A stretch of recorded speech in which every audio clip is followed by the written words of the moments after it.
Lucas സുവിശേഷകന്റെ പുസ്തകത്തിൽ 2-ാം അധ്യായം 1-ാം വാക്യത്തിൽ ഒരു കണക്കെടുപ്പിനായി യോസേപ്പിതാവും മാതാവും പോകുന്നതായിട്ട് വിവരിക്കുന്നുണ്ട്. അത് അഗസ്റ്റസ് സീസറിൻ്റെ കാലത്ത് നടന്ന ഒരു കണക്കെടുപ്പ്. ആ കണക്കെടുപ്പിനായിട്ടാണ് ഇവർ ബത്ലഹേമിലേക്ക് പോകുന്നത്. അതിൽ പ്രത്യേകം പറയുന്നുണ്ട്, ലോകം മുഴുവനുമുള്ള ഒരു കണക്കെടുപ്പാണിത്. ലോകം മുഴുവനും എന്നാൽ റോമൻ എംപയർ, റോമാക്കാരുടെ അധീനതയിലുള്ള രാജ്യങ്ങളെയാണ് ഈ ലോകം മുഴുവനും വീണ്ടും ഉദ്ദേശിക്കുന്നതെന്നാണ് പണ്ഡിതന്മാർ പറഞ്ഞു വയ്ക്കുക. ഈ കണക്കെടുപ്പിന് പല വാക്കുകളുണ്ട്. ആ പല വാക്കുകൾ പല വേർഷൻസിൽ പല രീതിയിലാണ് ഉപയോഗിക്കപ്പെടുക. ഇപ്പോൾ ടാക്സിങ് എന്നാണ് കിങ് ജെയിംസ് വേർഷനിൽ ഉപയോഗിക്കുന്നത്. എൻറോൾമെൻ്റ് എന്നാണ് RSV റിവൈസ്ഡ് സ്റ്റാൻഡേർഡ് വേർഷൻസിൽ ഉപയോഗിക്കപ്പെടുന്ന വാക്ക്. സെൻസസ് എന്നാണ് ന്യൂ കിങ് ജെയിംസ് വേർഷനിലൊക്കെ ഉപയോഗിക്കുന്ന, ന്യൂ ഇൻ്റർനാഷണൽ വേർഷൻസിലൊക്കെ ഉപയോഗിക്കുന്ന, ബൈബിളിൽ ഉപയോഗിക്കുന്ന വാക്കുകൾ. രജിസ്ട്രേഷൻ എന്നാണ് ന്യൂ റിവൈസ്ഡ് വേർഷനിൽ ഉപയോഗിക്കുന്ന വാക്ക്. എങ്ങനെ വന്നാലും ഒരു കണക്കെടുപ്പ് നടന്നു എന്ന് തന്നെയാണ് പണ്ഡിതന്മാർ സമർത്ഥിക്കുന്നത്. ഈ കണക്കെടുപ്പിനും ഒരു ചരിത്രമുണ്ട്. ഇക്കാലത്തും ഈ കണക്കെടുപ്പുകളൊക്കെ, സെൻസസൊക്കെ നടക്കുന്നത് നമുക്ക് വളരെ സുപരിചിതമാണ്. അക്കാലത്തും ഉണ്ടായിരുന്നു, പഴയ നിയമത്തിലും ഉണ്ടായിരുന്നു. ഉദാഹരണം, സംഖ്യയുടെ പുസ്തകത്തിൽ 1-ാം അധ്യായം 2-ാം വാക്യം. ആ കണക്കെടുപ്പ് 20 വയസ്സ് കഴിഞ്ഞ എല്ലാവരെയും ഉൾപ്പെടുത്തുന്നതിന് വേണ്ടിയിട്ടാണ്. ഒരു മിലിറ്ററി സർവീസിലേക്ക് വേണ്ടിയിട്ട് മോശ എടുക്കുന്നതാണ്. പിന്നീട് 40 വർഷം കഴിഞ്ഞ് വീണ്ടും ഒരു കണക്കെടുപ്പ് നടക്കുന്നതായിട്ട് നമുക്ക് കാണുന്നുണ്ട്.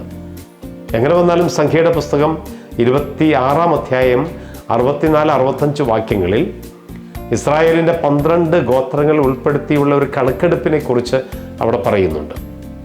പഴയ ബാബിലോണിലും ഇതുപോലൊരു സെൻസസ് കണക്കെടുപ്പ് നടത്തിയതായിട്ട് ചരിത്രം നമ്മോട് പറയുന്നുണ്ട്. അപ്പോൾ കണക്കെടുപ്പ് എന്ന് പറയുന്നത് ഈ കാലത്ത് മാത്രം തുടങ്ങിയതല്ല. ഇതിനു മുമ്പും ഈ കണക്കെടുപ്പുകളൊക്കെ ഉണ്ടായി എന്നുള്ളത് പഴയ നിയമകാലം മുതലേ ഈ കണക്കെടുപ്പുകൾ ഉണ്ടായി. അപ്പം അങ്ങനെ ഒരു കണക്കെടുപ്പിനാണ് ബത്ലഹേമിലേക്ക് യേശു പോകുന്നത്. എന്താണ് സെൻസസ് എന്ന് വെച്ചാൽ, അക്കാലത്ത് പലതരത്തിലുള്ള അർത്ഥതലങ്ങളാണ് ഈ സെൻസസിന് നൽകുന്നത്. ഒന്നാമത്തേത് മേക്കിംഗ് എ റോൾ കോൾ, രണ്ടാമത്തേത് a declaration for registration of the property ownership, മൂന്നാമത്തേത് registering men for military service. ഇതിനൊക്കെ വേണ്ടിയിട്ടാണ് ഈ സെൻസസ് എടുക്കുന്നത്. ഇവിടെ ഈ സെൻസസ് എടുക്കാൻ പറയുന്നത് അഗസ്റ്റസ് സീസറാണ്.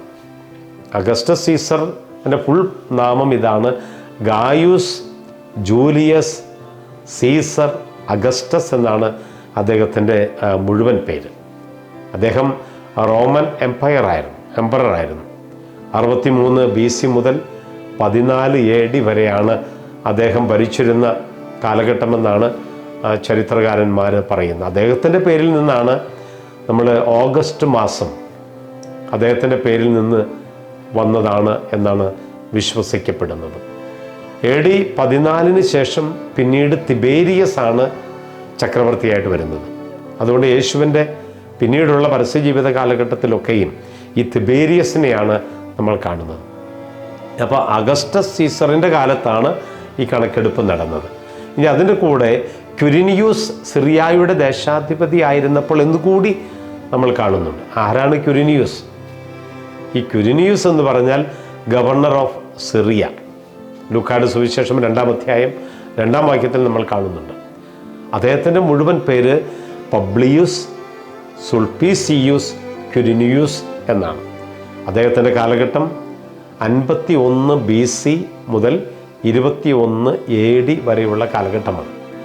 അദ്ദേഹം പിന്നീട് റോമൻ എംപയറിൻ്റെ മിലിറ്ററി കമാൻഡറായി, പിന്നെ കൗൺസിൽ ജനറലായൊക്കെ മാറിയിട്ടുണ്ടെന്നാണ് ചരിത്രകാരന്മാർ പറഞ്ഞത്. എങ്ങനെ വന്നാലും ഒരു കണക്കെടുപ്പെന്ന് നടന്നിട്ടുണ്ട്. ആ കണക്കെടുപ്പിനായിട്ടാണ് യോസേപ്പിതാവും മാതാവും ബത്ലഹേമിലേക്ക് പോകുന്നത്. ആ ഒരു കണക്കെടുപ്പിൽ ഉൾപ്പെടാൻ വേണ്ടിയിട്ട് നമ്മുടെയും ജീവിതത്തിലൊരു കണക്കെടുപ്പ് നടക്കും. എവിടെയാണ്? സ്വർഗത്തിൽ. ആ കണക്കെടുപ്പിൻ്റെ പുസ്തകത്തിൽ നമ്മുടെ പേരും ചേർക്കപ്പെടാനിടയാകുമ്പോൾ അവിടെയാണ് നമ്മുടെ ജീവിതത്തിൻ്റെ അനുഗ്രഹത്തിൻ്റെ വിശുദ്ധി.